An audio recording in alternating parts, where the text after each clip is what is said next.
Lorsque nous passons à la télévision doit être payée. Les caméras doivent être payées. Et Dieu a déjà prévu comment ces choses seront payées.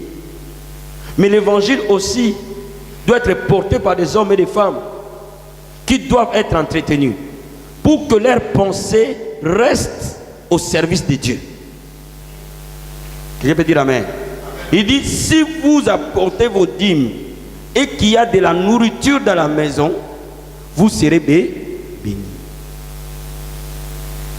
Et l'unique place dans la Bible où Dieu dit, mettez-moi de la sorte à l'épreuve.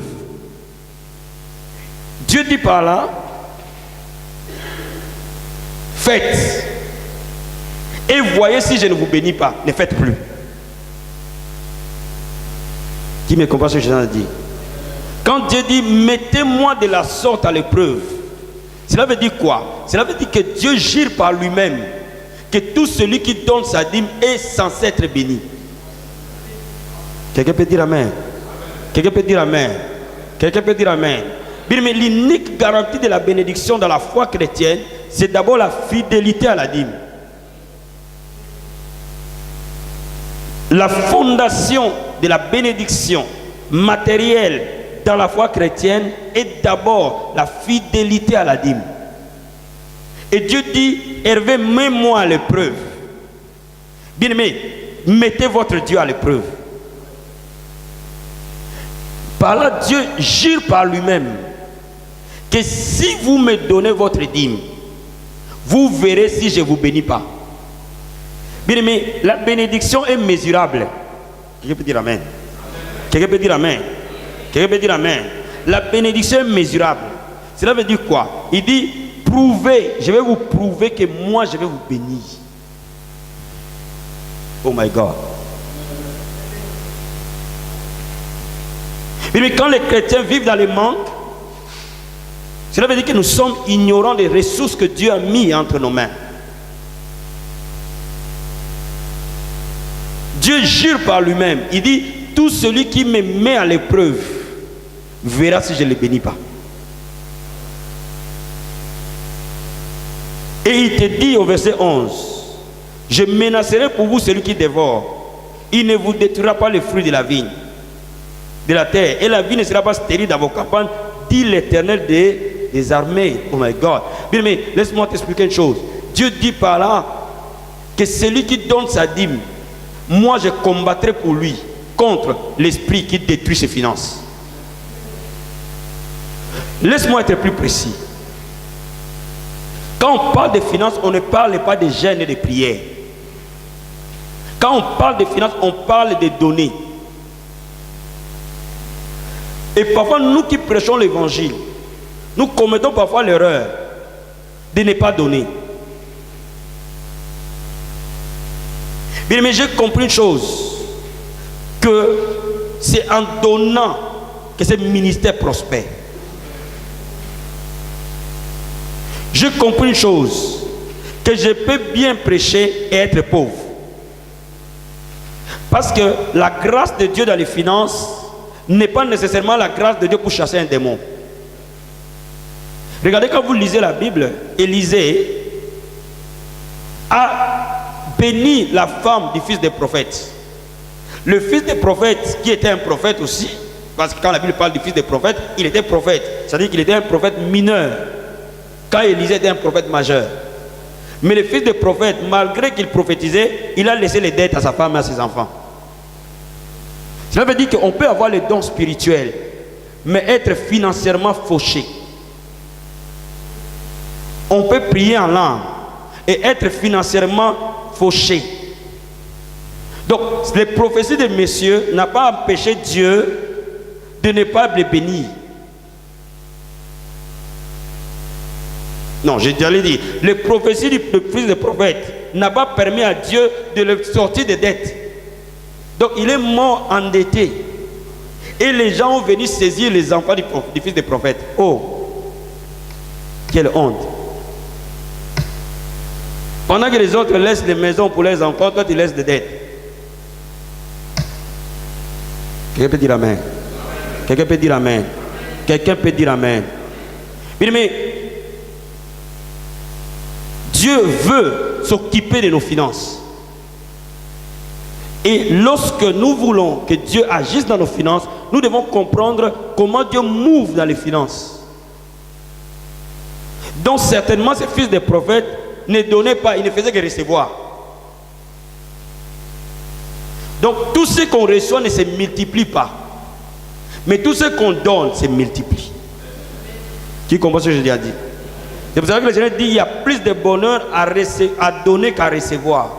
Cela veut dire que tout ce que je reçois ne se multiplie pas. Mais tout ce que je donne se multiplie. Voilà pourquoi il est important pour moi de vous bénir. Pour que moi aussi je sois béni.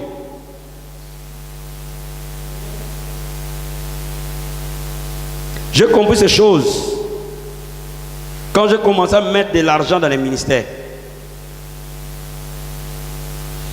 Bien aimé, j'ai vu qu'en mettant l'argent dans les ministères, bien aimé, on peut transporter des choses inimaginables. Frère, si Dieu t'appelle à servir Dieu, il faut que tu comprennes que Dieu veut que tu lui donnes tes genoux, ton cœur et ton argent. Il y a certaines dimensions d'onction et de percées que tu ne peux pas atteindre si tu ne donnes pas. Il y a des grâces que tu ne peux pas accéder si au départ toi-même tu ne donnes pas. Vous me saisissez ce soir. Vous me saisissez ce soir. Vous me saisissez ce soir. Mais le diable sait qu'on peut passer des nuits entières à prier, à prier, à prier, à prier. Tant que les gens ne donnent pas, l'évangile n'avance pas. Pour qu'on prie ici, il faut que le loyer du propriétaire soit payé. Les jours où nous décidons de ne pas payer le loyer, il va nous mettre dehors. Et nous allons nous retrouver avec nos prières dans la rue. Vous me saisissez ce soir. Donc, donner est une clé essentielle. Et Jésus-Christ n'a jamais été contre la dîme. Aujourd'hui, je vais d'abord parler de la dîme dans le ministère du Christ avant de parler de la dîme dans le ministère de l'apôtre Paul. Vous êtes avec moi? Ouvrons, je ne pense pas que j'aurai fini, mais on va commencer. Luc chapitre 18. Est-ce que ça vous bénit? Est-ce que ça vous bénit? Luc chapitre 18. Je reviendrai sur l'annonce que je vous ai annoncée quand on va parler de l'apôtre Paul, parce que la dîme a commencé avant la loi. Donc on verra ça le vendredi, que la dîme n'est pas le résultat de la loi. Amen. Mais aujourd'hui, nous devons d'abord voir, est-ce que Jésus a interdit la dîme? Luc chapitre 18, verset 9.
Alléluia.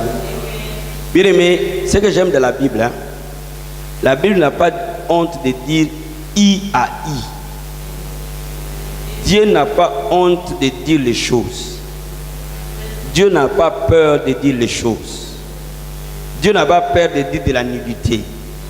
Il n'a pas peur de citer l'adultère de David. Alléluia. Ça veut dire que la Bible, elle est claire. Si Jésus était contre la dîme, il allait dire ne donnez pas la dîme. Vous êtes avec moi? Vous êtes avec moi? Si Jésus ne voulait pas de la dîme, il allait clairement dire ne donnez pas la dîme. Mais ici, Jésus-Christ parle des publicains et des pharisiens. Amen. Les pharisiens étaient un groupe de gens qui soutenaient la loi. Amen. Je vous enseignerai un peu la différence entre scribes, pharisiens, sadducéens, tout ça. Amen. Mais la Bible nous dit ceci. Jésus donne une parabole en disant, le pharisien est allé au temple prier. Amen. Et les pharisiens se tapent la poitrine dans la prière. Il dit, les pharisiens debout priaient ainsi. Oh Dieu, je te rends grâce de ce que je ne suis pas comme le reste des hommes. Oh my God, il est beau. Qui sont ravisseurs, injustes, adultères ou même ces publicains. Amen. Ça veut dire que les pharisiens priaient d'un côté, les publicains de l'autre. Amen. Les pharisiens se sentaient justes. Il dit, je ne suis pas comme celui-là. Amen. Pourquoi? Parce que je jeûne 2 fois par semaine.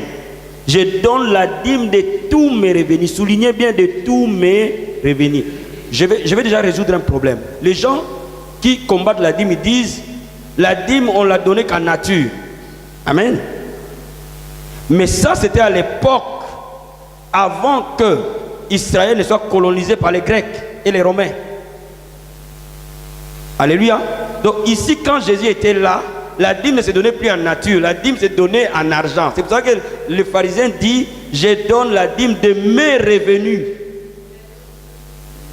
De tous mes revenus, pas de mes bœufs ou de mes ânes. La dîme de tous mes revenus.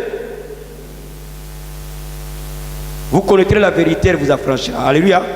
Quand vous êtes en face de quelqu'un qui vous dit non, la dîme ne se donne qu'en nature, tu lui donnes ce verset, dit, regardez, les pharisiens donnaient la dîme de ses revenus.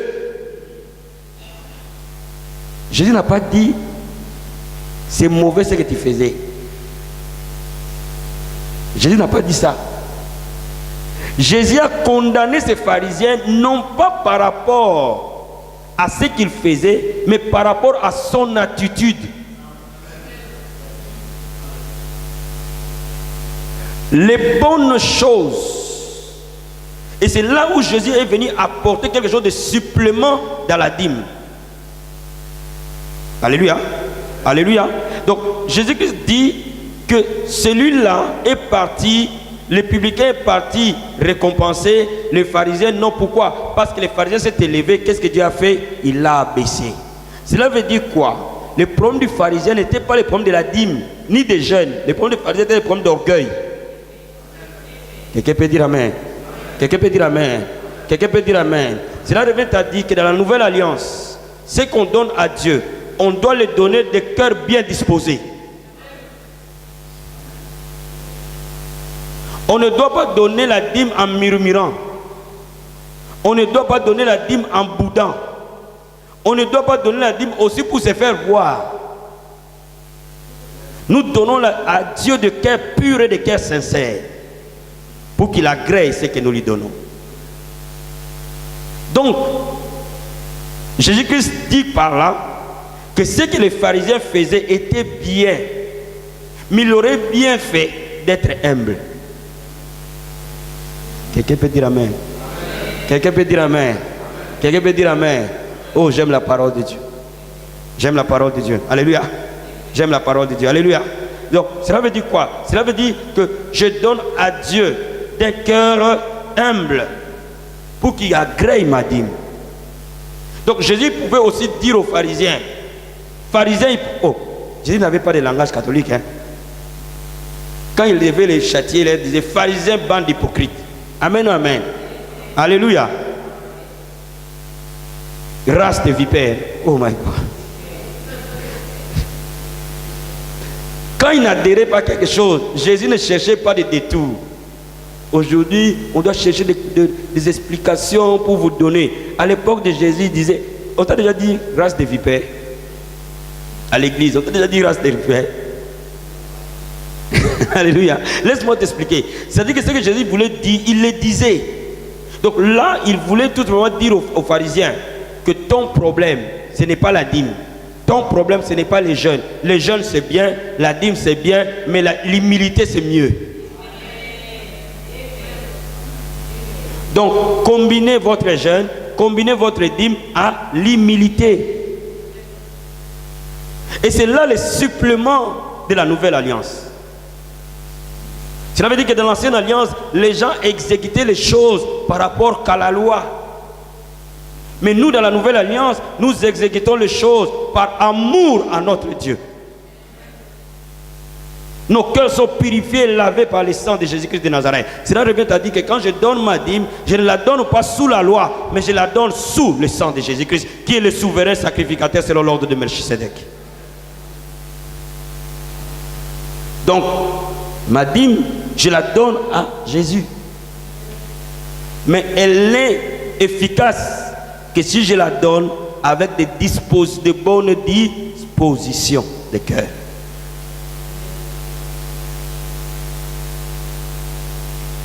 C'est clair? C'est clair? Est-ce qu'on peut voir? Il me reste 5 minutes. On peut voir l'autre cas dans Matthieu chapitre 23.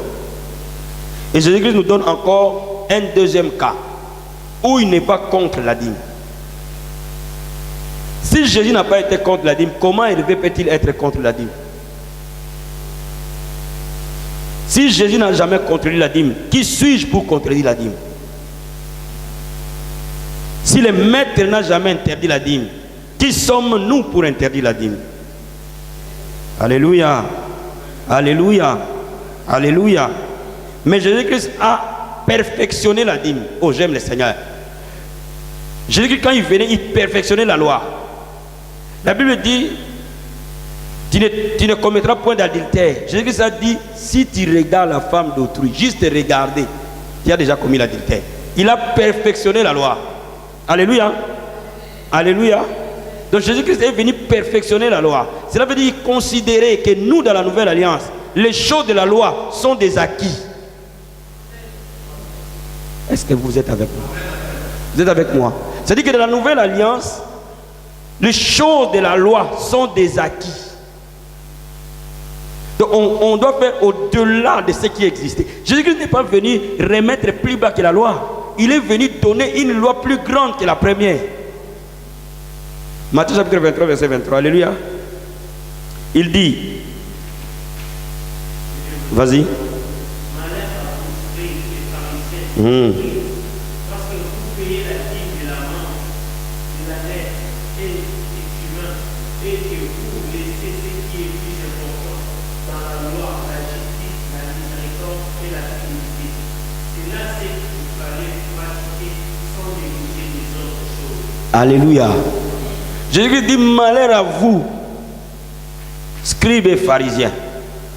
Amen. Hypocrites. Il n'a pas dit que vous êtes hypocrites. Pourquoi? Parce que vous donnez la dîme. Ici, de la menthe, de la naine, de l'hymen. C'est-à-dire ce sont des herbes. Hein? Parce qu'à l'époque, la dîme, avant, c'était donné en nature. Amen. Mais vous laissez ce qui est plus important dans la loi. La faute des pharisiens et des scribes, ce n'était pas de donner la dîme. C'est de négliger la justice. De négliger la miséricorde. De négliger la fidélité. Jésus-Christ leur dit en d'autres termes, ajoutez à votre dîme que vous donnez la justice, la miséricorde, la fidélité. Et votre dîme aura un sens. Vous êtes avec moi? Vous êtes avec moi? Cela veut dire que Jésus-Christ leur dit, ne dit pas pourquoi vous donnez la dîme. Il leur dit, ajoutez à cette dîme la justice, la miséricorde, la fidélité. Cela remet à dire quoi? Dans la nouvelle alliance, on ne peut pas dissocier toute la Bible, ou je dis, on ne peut pas qu'obéir à la dîme et désobéir à toute la Bible. Non, ça ne marche pas. Dans la nouvelle alliance, la dîme, elle est rattachée à toute la parole de Dieu. Cela veut dire qu'on ne peut pas donner la dîme et vivre dans l'impudicité, par exemple. On ne peut pas donner la dîme et vivre dans le mal, par exemple, dans les vols ou dans l'extorsion, dans la prostitution. Non. Dans la nouvelle alliance, la dîme est un élément d'un ensemble. Quelqu'un peut dire amen? Quelqu'un peut dire amen? Cela veut dire que le cœur sanctifié donne à Dieu une offrande de bonne odeur. le cœur sanctifié, donne à Dieu une dîme de valeur. Donc cela revient à dire que Jésus-Christ, N-O-N, n'a jamais interdit la dîme. 15 000 fois non, Jésus-Christ n'a jamais interdit la dîme. Et quand on dit que la dîme est dans l'ancienne alliance, ici on lit la dîme dans la nouvelle alliance, à lui-même le maître qui le dit. Mais cela revient à dire quoi? Cela revient à dire que je dois avoir un cœur sanctifié. Je dois comprendre que la dîme n'est rien d'autre que laissez-moi vous expliquer pour que vous compreniez ça. La dîme est la 10e chose qu'on a. Et cette 10e chose appartient à Dieu. Je donne un exemple. Si tu as 10 bœufs, premier, deuxième, troisième, quatrième, cinquième, jusqu'au 9e bœuf m'appartient. Alléluia. Alléluia. Mais les jours où j'ai le 10e bœuf, appartient à Dieu. Cela veut dire que tous les 10e de chaque chose appartient à. Cela veut dire que si j'ai 100 euros, les 10e 10 euros appartient à Dieu. Si j'ai 1000 euros, les 10e 100 euros appartient à Dieu. Et c'est pour cela qu'il disait la dîme est consacrée. Cela veut dire que les 9 autres m'appartiennent, mais les 10e lui appartiennent. Voilà pourquoi aujourd'hui nous sommes en train d'analyser dans la parole de Dieu que la dîme est la clé. Il y a plusieurs clés bien sûr, et une des grandes clés pour que nous soyons prospères. Bien, mais laisse-moi te dire, la fondation de la prospérité c'est la dîme. La base de la prospérité c'est la dîme. Bien, mais même quand tu sers Dieu, tu dois être obéissant à la dîme. Même quand tu es pasteur, tu dois être obéissant à la dîme. Je vais te dire une chose. Ce n'est pas la dîme qui va nous amener au ciel. Ça c'est vrai. Alléluia. Alléluia. Nous irons au ciel par le salut à la croix. Mais sur cette terre des hommes, nous pouvons aller au ciel mais avoir passé tout le reste de notre vie dans la pauvreté, dans les manques. Pour vivre victorieusement sur la terre, il faut absolument que je comprenne les principes de Dieu pour vivre sur terre de manière victorieuse. Mais le ciel, je l'ai par la croix. Le ciel, je l'ai parce que j'ai reçu Jésus-Christ de Nazareth. J'ai le passeport du ciel. Si je marche dans la crainte de Dieu, si je marche au travers du sang de Jésus-Christ, je meurs, je vais au ciel. Ça c'est sûr. Mais je peux être vaincu sur terre. Très vaincu. Alléluia. Ouvrons un dernier verset dans Deutéronome, chapitre 28.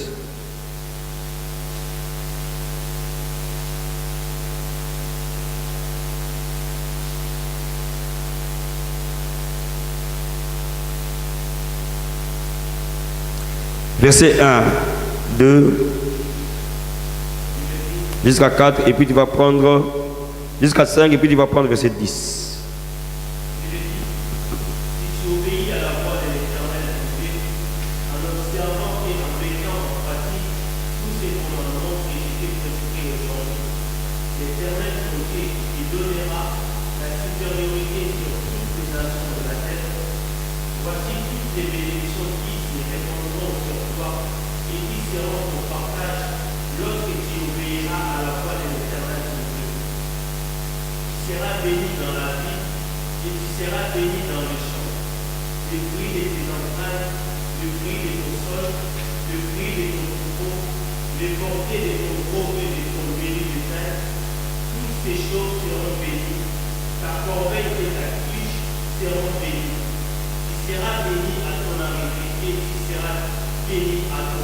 Prends verset 10, s'il te plaît.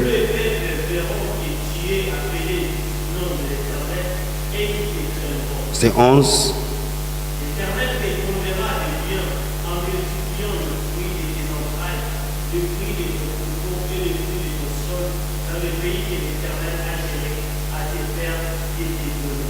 Amen. Bien aimé, quand on regarde ces passages, je vais remplacer les commandements par la parole. La Bible dit, tu obéis à la voix de l'Éternel ton Dieu, en observant et en mettant en pratique cette parole. Alléluia.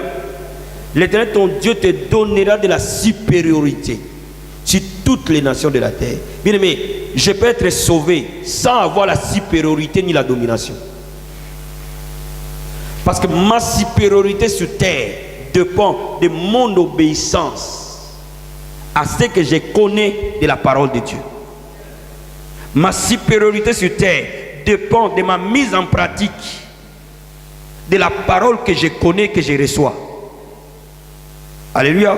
La Bible nous dit, tous les peuples verront que tu es appelé du nom de l'Éternel et ils te craindront.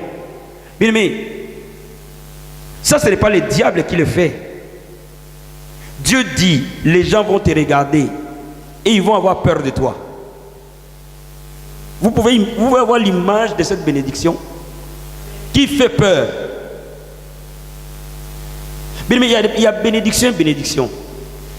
Il y a des niveaux où Dieu veut nous amener, où lorsque nous pratiquons la parole de Dieu, bien aimé, la Bible nous dit les gens vont nous regarder et ils vont avoir peur de nous. Pourquoi? Parce que la main de Dieu prendra soin de nous et nous élèvera. Bien aimé, les gens peuvent te détester, mais ne peuvent jamais contester que Dieu est avec toi. Bien aimé, les gens ont remarqué que Dieu était avec Abraham. Ils n'ont pas eu de choix que de faire alliance avec lui. Les gens ont remarqué que Dieu était avec Isaac. Ils n'ont pas eu le choix que de faire alliance avec lui. Bien aimé, quand Dieu est quelque part, mon ami, ta vie va te propulser. Même tes pires ennemis n'auront pas de choix que de se soumettre sous ton autorité. Et là, ce n'est pas seulement le jeûne et la prière qui le fait, mais notre capacité à marcher dans les principes divins et à savoir que la parole de Dieu n'échouera jamais. La Bible dit que ce livre de la loi ne s'éloigne pas de ta bouche, médite-le jour et nuit, afin de faire selon ce qui est écrit, afin de faire, afin de pratiquer selon ce qui était. Bien, mais cela revient à dire quoi? Je peux enseigner la dîme, mais tant que je ne la pratique pas, elle ne produit pas. Il y a toujours une différence entre un serviteur qui pratique la dîme et un autre qui ne pratique pas. Il y a toujours une différence entre un enfant de Dieu qui pratique la dîme et celui qui ne la pratique pas. Les bénédictions de la parole de Dieu ne se voient dans notre vie que lorsque nous la mettons en pratique.